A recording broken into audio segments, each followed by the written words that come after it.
बांग्लादेश जल रहा है, अखबार चीख रहे हैं, सोशल मीडिया आग उगल रहा है। 12 तारीख को 32 साल के उस्मान हादी को गोली मार के हत्या कर दी गई और आज 10 दिन के बाद 22 तारीख को एनसीपी के एक और नेता को गोली मारी गई। एक ही हेडलाइन, बांग्लादेश जल रहा है। लेकिन सवाल ये है यार, क्या सच में वही चल रहा है जो हमें दिखाई दे रहा है, या सिर्फ ये एक पर्दा है ताकि दुनिया से बहुत बड़ा राज छुपाया जा सके।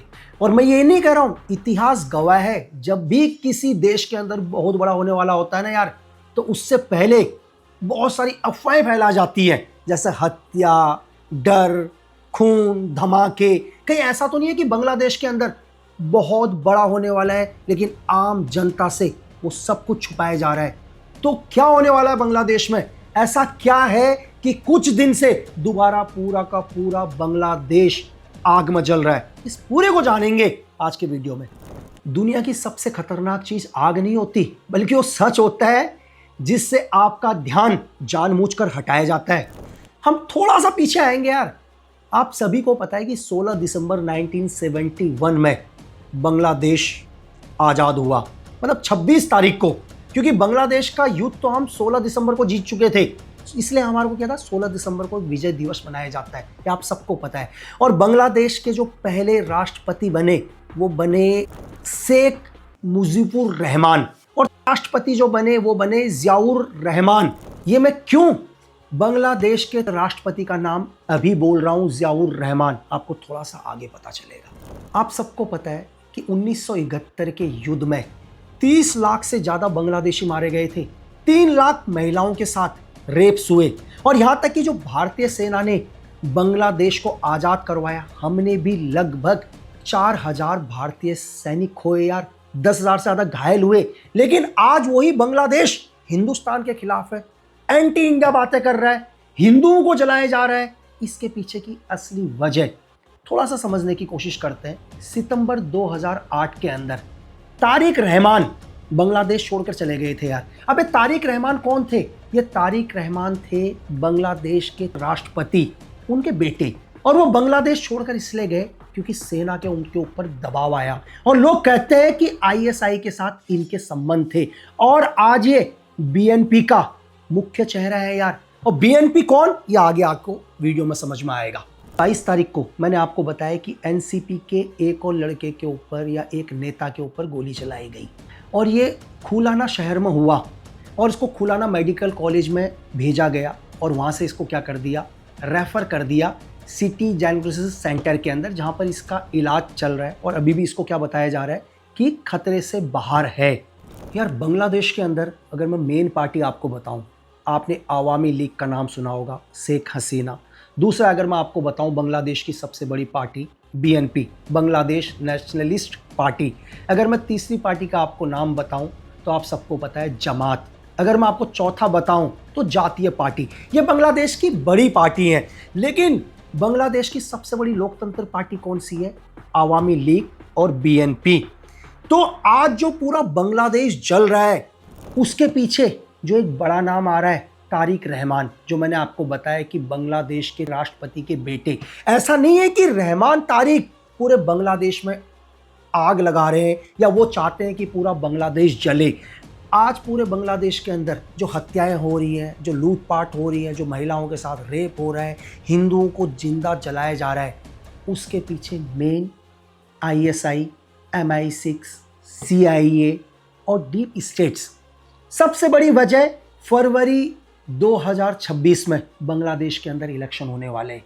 ये दुनिया जान रही है, लेकिन डीप स्टेट और ये बड़ी बड़ी एजेंसियां नहीं चाहती कि बांग्लादेश के अंदर क्या हो, इलेक्शन हो। इसकी मैं आपको पूरी वजह बताऊंगा कि क्यों नहीं चाहते कि डीप स्टेट बांग्लादेश के अंदर इलेक्शन हो, जबकि पूरी दुनिया के अंदर तो ये दिखाया जा रहा है यार कि बांग्लादेश के अंदर इलेक्शन होंगे, लोकतंत्र सरकार आएगी। तो थोड़ा सा पीछे, जब 12 तारीख को हादी की हत्या हुई तो मैं आपको बताऊं कि ये मौके में ही मर चुके थे यार, बिल्कुल। लेकिन यूनुस सरकार ने या यूनुस खान ने पूरी दुनिया के अंदर ये मैसेज दिखाया कि हम अपने युवा नेता से बहुत प्यार करते हैं, जो एंटी क्या है, इंडिया है और एंटी आवामी लीग है।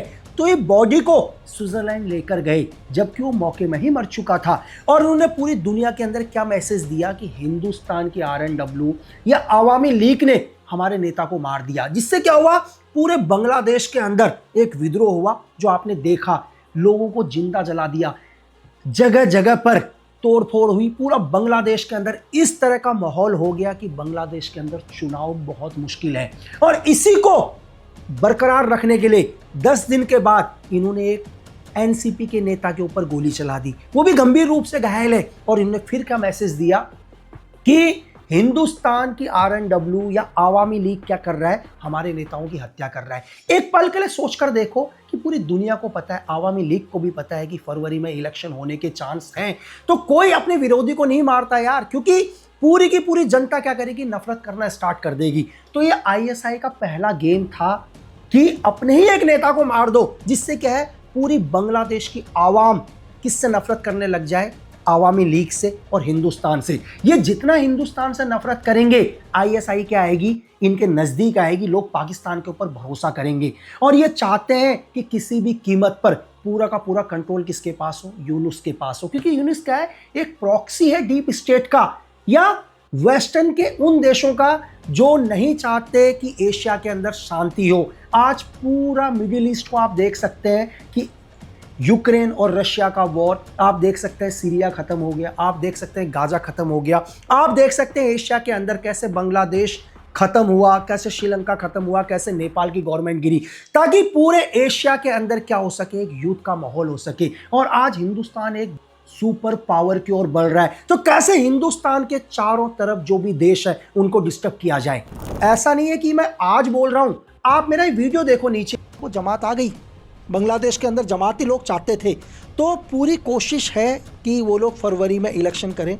तो मैं आपसे ये कहूँगा, जो मेरा तजुर्बा है या मेरे जो लोग हैं, कि यूनुस गवर्नमेंट पूरी कोशिश कर ले, आईएसआई पूरी ताकत लगा ले, इलेक्शन नहीं होंगे सर फरवरी में बांग्लादेश की। मैं पिछले 6 महीने से लोगों को ये कह रहा हूँ कि बांग्लादेश के अंदर deep states, MI6, CIA, ISI किसी भी कीमत पर इलेक्शन नहीं होने देंगे। अब आप कह रहे होंगे यार क्यों बांग्लादेश के अंदर ये डीप स्टेट्स या ISI या CIA या ये लोग नहीं चाहते इलेक्शन हो। मैं आपको वजह समझाने की कोशिश करता हूं।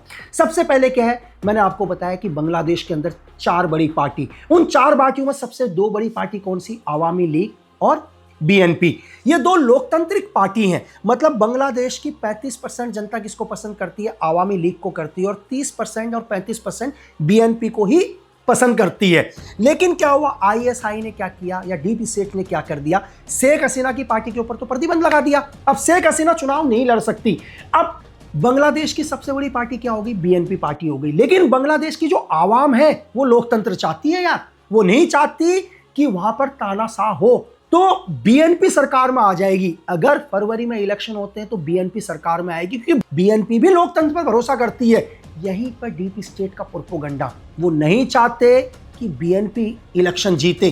बेशक डीप स्टेट ये दिखाने की कोशिश करते हैं कि वो BNP के साथ हो, चाहे ISI ये दिखाने की कोशिश करती हो BNP के साथ हो, लेकिन ISI और डीप स्टेट्स को पता है अगर BNP आएगी तो फिर हिंदुस्तान के साथ क्या होगा, अच्छे रिलेशन हो सकते हैं, क्योंकि लोकतंत्र सरकार आएगी ना।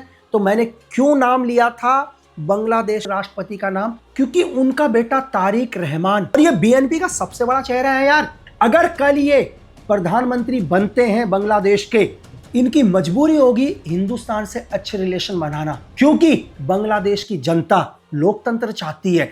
अगर ये चाहते हैं कि बांग्लादेश में शांति हो, बांग्लादेश धीरे धीरे आगे बढ़े, तो हिंदुस्तान के साथ अच्छे रिलेशन, क्योंकि हिंदुस्तान ने हमेशा क्या चाहा है, बांग्लादेश का हित चाहा है। और यही डीप स्टेट और ISI नहीं चाहते कि किसी भी कीमत में दोबारा हिंदुस्तान से रिलेशन अच्छे हों, क्योंकि ISI और डीप स्टेट का मोटो क्या है, उनका मकसद क्या है, मैं आपको समझाने की कोशिश करता हूं। वो ISI को पहले ही प्रॉक्सी के तौर पर यूज करते हैं। इन्होंने क्या किया, 1947 से ही आपने देखा होगा कि कश्मीर में हमेशा आतंकवाद को फैलाते हैं ये लोग। और आज जब इन्होंने देखा कि सबसे बुरे हालात हैं बांग्लादेश के, इस टाइम बांग्लादेश को हम जैसे चाहेंगे वैसे घुमाएंगे ISI को फ्रंट में रखकर, ताकि क्या हो, ISI का अगर पूरा कंट्रोल बांग्लादेश में हो जाएगा तो ये नॉर्थ ईस्ट को भी डिस्टर्ब करने की कोशिश करेंगे। एक तरफ तो क्या है कि ये डिस्टर्ब करते हैं JNK कश्मीर को, अब ये नॉर्थ ईस्ट को भी डिस्टर्ब करेंगे, तो हिंदुस्तान को 2 तरफ से क्या करना, डिस्टर्ब करना। इसलिए पूरे बांग्लादेश को क्या करना, कंट्रोल करना।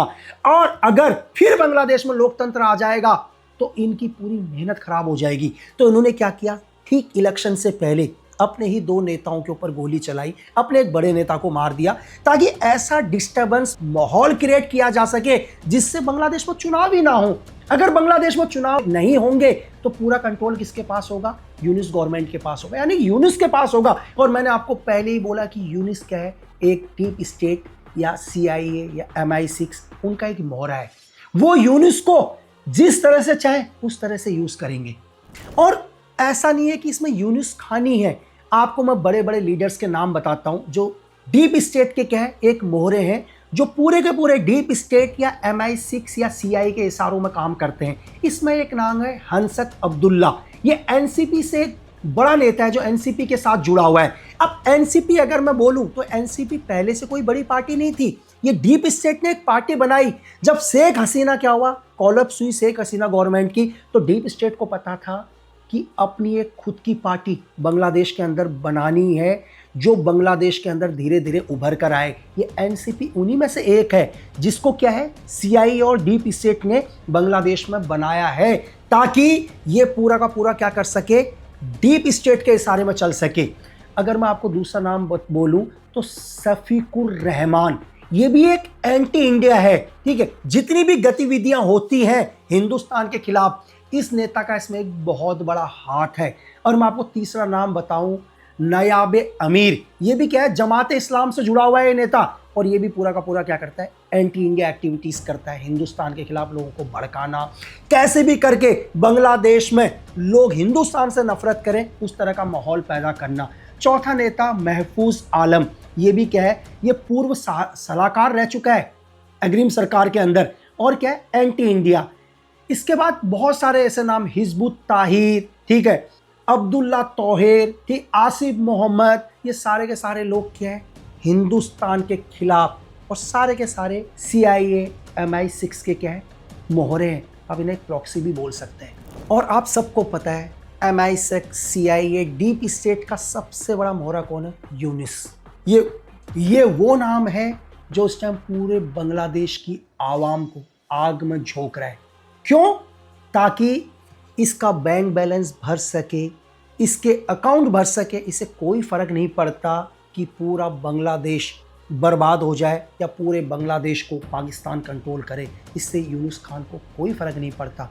जो अब 2026 को अगर बांग्लादेश में जो प्राइम मिनिस्टर का सबसे पावरफुल चेहरा है वो है तारिक रहमान। जैसे मैंने आपको बताया, जिया उर रहमान इनके पिताजी राष्ट्रपति थे और BNP का इस टाइम सबसे बड़ा चेहरा है। और इनकी मां भी क्या है, 2 बारी बांग्लादेश की प्रधानमंत्री रह चुकी हैं। अब पूरे के पूरे डीप स्टेट को पता है कि इलेक्शन होगा। अब ऐसा तो नहीं है ना यार कि पहले इन्होंने आवामी लीग को बांग्लादेश से अलग कर दिया या प्रतिबंध लगा दिए, अब ये BNP को भी प्रतिबंध लगा दे, तो ऐसा पॉसिबल ही नहीं है। अब कहीं ना कहीं क्या होगा, बांग्लादेश की जनता कहाँ जाएगी, BNP की ओर जाएगी। लेकिन डीप स्टेट्स और CIA MI6 CIA दिखा जरूर रहे हैं कि हम BNP के साथ हैं, लेकिन लोकतंत्र नहीं चाहते हैं। ये क्या चाहते हैं कि कैसे भी करके जमात सरकार में आए। अगर जमात सरकार में आएगी तो पूरे के पूरे बांग्लादेश को ये लोग कंट्रोल करेंगे। आपको मैं ये बोल रहा हूं कि आने वाले टाइम में और बांग्लादेश का माहौल धीरे धीरे खराब होगा। क्यों? क्योंकि किसी भी कीमत में फरवरी में इलेक्शन नहीं होने देने। तो जो आज बांग्लादेश जल रहा है या बांग्लादेश के अंदर हत्याएं हो रही हैं, सिर्फ एक ही वजह, इलेक्शन ना हो। क्यों? क्योंकि बांग्लादेश के अंदर लोकतंत्र नहीं होना चाहिए। अगर बांग्लादेश के अंदर लोकतंत्र होगा तो दोबारा क्या होगा, हिंदुस्तान के साथ अच्छे रिलेशन होंगे। हिंदुस्तान के साथ रिलेशन नहीं होने चाहिए क्योंकि हिंदुस्तान एक सुपर पावर बन रहा है। अगर हिंदुस्तान सुपर पावर बन गया तो पूरा यूरोप और पूरे वेस्ट के बड़े बड़े देशों को पता है कि दुनिया के सबसे पावरफुल देशों में से होगा हिंदुस्तान। और मैं सिर्फ आपसे यही कहना चाहता हूँ कि आप दुनिया में कहीं भी रहें, बस सिर्फ एक बात ना भूलें कि हम एक हिंदुस्तानी हैं। क्यों? क्योंकि देश प्रेम से बड़ा कोई धर्म नहीं होता।